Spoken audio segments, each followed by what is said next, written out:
오늘도 늦은 밤 침대에 홀로 누워 천장을 보며 나는 도대체 왜 이 모양일까라며 끝없는 자책을 반복하고 계신가요? 남들이 보기에는 충분히 멀쩡한 삶인데 정작 당신의 내면은 형언할 수 없는 불안과 깊은 자기 혐오로 가득 차 괴로워하고 있죠.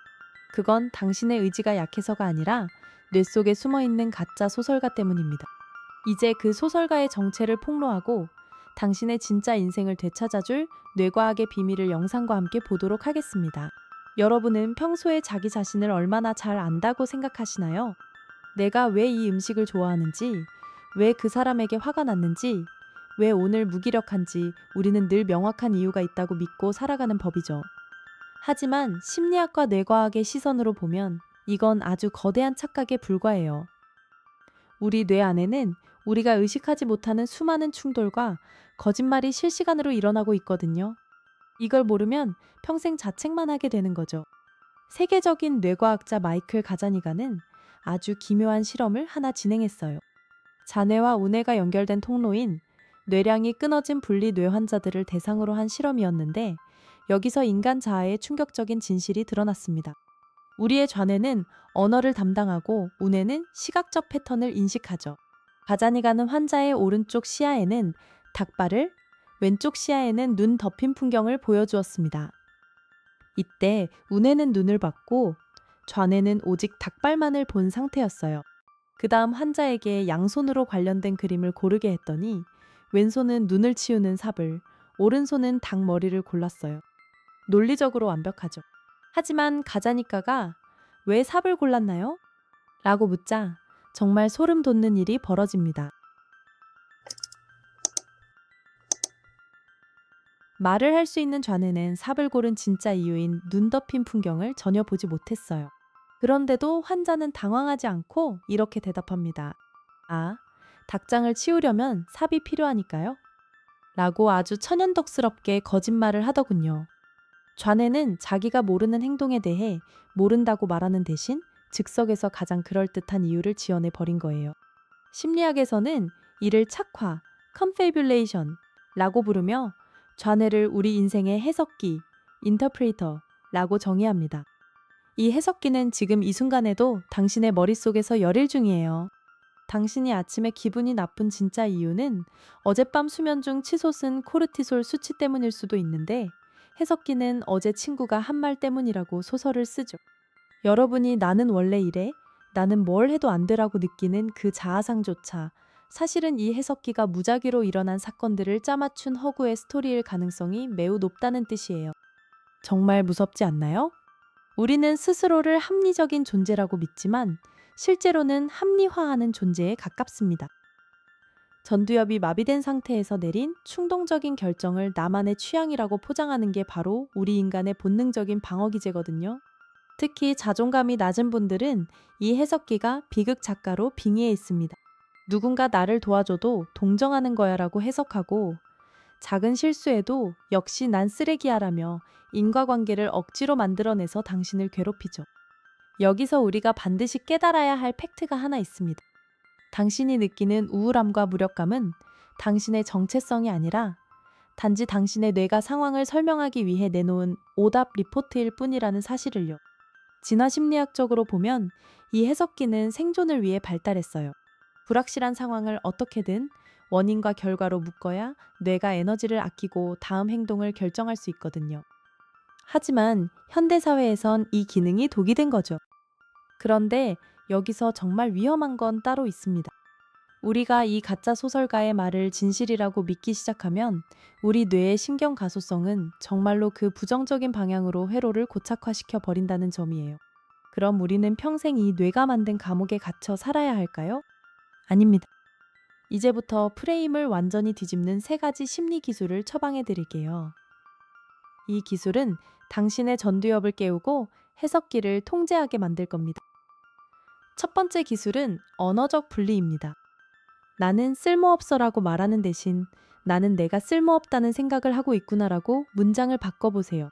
주체와 객체를 분리하는 순간 해석기의 마법은 힘을 잃게 됩니다.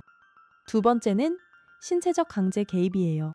해석기가 부정적인 소설을 쓰기 시작하면 즉시 4초간 숨을 들이마시고 7초간 내뱉으세요. 부교감 신경을 활성화해 전두엽의 주도권을 되찾아오면 소설가는 입을 다물게 되어 있어요. 세 번째는 증거 기반 반박입니다. 해석기가 당신을 공격할 때 법정의 검사가 된 것처럼 반대 증거를 들이대세요. 오늘 10분이라도 산책했잖아. 그때 그 사람은 나보고 고맙다고 했어. 같은 팩트 폭격 말이죠. 이 세 가지 기술을 반복하면 당신의 뇌는 더 이상 가짜 이야기에 휘둘리지 않게 됩니다.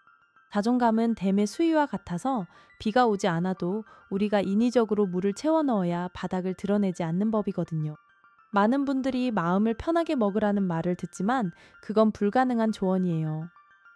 대신 행동을 먼저 바꾸고 뇌에게 새로운 데이터를 입력해 주세요. 뇌는 당신의 말이 아니라 당신의 움직임을 보고 세상을 해석합니다. 사실 우리는 매일 아침 죽고 다시 태어나는 존재나 다름없어요. 어제의 나를 정의했던 그 비극적인 이야기들은 오늘 아침 당신이 눈을 뜨는 순간 이미 유통기한이 지난 쓰레기 더미에 불과하다는 걸 잊지 마세요. 성격은 고정된 상수가 아니라 선택 가능한 변수입니다. MBTI가 어떻든 과거에 어떤 상처가 있든 지금 이 순간 당신이 내리는 선택이 당신의 새로운 역사가 되고 새로운 해석의 근거가 되는 것이니까요. 이제 결론을 내려볼까요? 당신을 괴롭히던 그 목소리는 당신이 아니라 당신의 뇌가 생존을 위해 지어낸 서툰 창작물일 뿐이에요. 이제 그 펜을 빼앗아 당신이 직접 당신의 삶을 다시 써 내려갈 차례입니다. 영상 초반에 말씀드린 분리뇌 환자처럼 우리는 자신도 모르게 거짓말을 하며 자신을 속일 때가 많아요. 하지만 이제 당신은 그 메커니즘을 알게 되었죠. 아는 것만으로도 무의식의 힘은 절반으로 줄어듭니다. 오늘부터 당신의 해석기가 너는 안 돼라고 속삭이면 당당하게 대답하세요. 그건 내 생각이고 나는 지금 당장 스쿼트 한 번이라도 할 거거든이라고요. 작은 행동이 거대한 운명을 바꾸는 유일한 열쇠입니다. 심리학적으로 자아를 확장한다는 것은 내 안에 여러 목소리를 통합하고 주도권을 잡는 과정이에요. 당신은 비극의 주인공이 아니라 그 비극을 관찰하고 수정할 수 있는 전지적 작가 시점의 존재가 되어야 합니다. 이 영상을 여기까지 보신 당신은 이미 변화를 시작한 거예요. 뇌는 새로운 정보를 입력받으면 반드시 재구성을 시작하거든요. 당신의 전두엽은 지금 이 순간에도 새로운 신경회로를 열심히 구축하고 있습니다. 마지막으로 여러분께 묻고 싶어요. 당신의 뇌가 써 내려가는 수많은 이야기 중 당신이 가장 지우고 싶은 문장은 무엇인가요? 그리고 그 자리에 새롭게 쓰고 싶은 단 한 문장은 무엇인가요? 댓글로 들려주세요. 오늘 배운 내용을 바탕으로 오늘 밤 자기 전 거울을 보고 이렇게 말해보세요. 내 뇌의 소설가는 잠시 쉬어도 좋아. 지금부터는 내가 직접 보고 느낀 대로 살 거야 라고요. 그 한마디가 당신을 자유롭게 할 거예요. 인간은 해석하는 동물이지만 동시에 그 해석을 선택할 수 있는 유일한 생명체이기도 합니다. 당신에게 주어진 그 고귀한 자유의지를 부디 자신을 파괴하는 데 쓰지 마시고 자신을 사랑하는 데 사용하시길 바랍니다. 긴 시간 동안 당신의 내면을 함께 해부해 주셔서 감사합니다. 이 통찰이 당신의 삶에 작은 균열을 내고 그 틈으로 새로운 빛이 들어오길 진심으로 응원할게요. 당신은 생각보다 훨씬 더 위대한 존재거든요. 앞으로도 저희 채널은 뻔한 위로 대신 날카로운 진실과 실천 가능한 심리 기술로 여러분의 마음을 치유하겠습니다. 당신의 마음을 수술하는 시간, 부두와 심리학이었습니다. 다음 영상에서 뵙겠습니다. 참, 오늘 영상이 도움이 되셨다면 구독과 좋아요는 잊지 않으셨죠? 여러분의 지지가 더 깊고 날카로운 통찰을 만드는 큰 힘이 됩니다. 지금 바로 알림 설정까지 하시고 마음의 근육을 키워보세요. 방금 말씀드린 호흡법은 꼭 지금 이 자리에서 실천해 보시길 권장해요. 4초 들이마시고 7초 뱉기. 지금 바로 시작해 볼까요? 당신의 부교감 신경이 활성화되는 걸 직접 느껴보세요. 자, 시작합니다. 하나, 둘, 셋, 넷. 숨을 들이마시고 5, 6, 7. 천천히 뱉으세요. 어떤가요? 머릿속을 가득 채웠던 소음들이 조금씩 잦아드는 게 느껴지시나요? 이게 바로 당신이 뇌를 지배하는 첫걸음이에요. 우리는 종종 자신의 감정이 절대적인 진리라고 믿지만 감정은 날씨와 같습니다. 폭풍우가 친다고 지구가 멸망하지 않듯 당신의 우울함이 당신의 인생을 끝내지 못해요. 그저 지나가는 구름일 뿐이죠. 심리학자 빅터 프랭클은 말했습니다. 자극과 반응 사이에는 공간이 있고 그 공간에서의 선택이 우리의 자유라고요. 해석기가 내뱉는 자극에 즉각적으로 반응하지 말고 잠시 멈춰 그 공간을 확보하세요. 그 공간에서 당신은 새로운 이야기를 선택할 수 있습니다.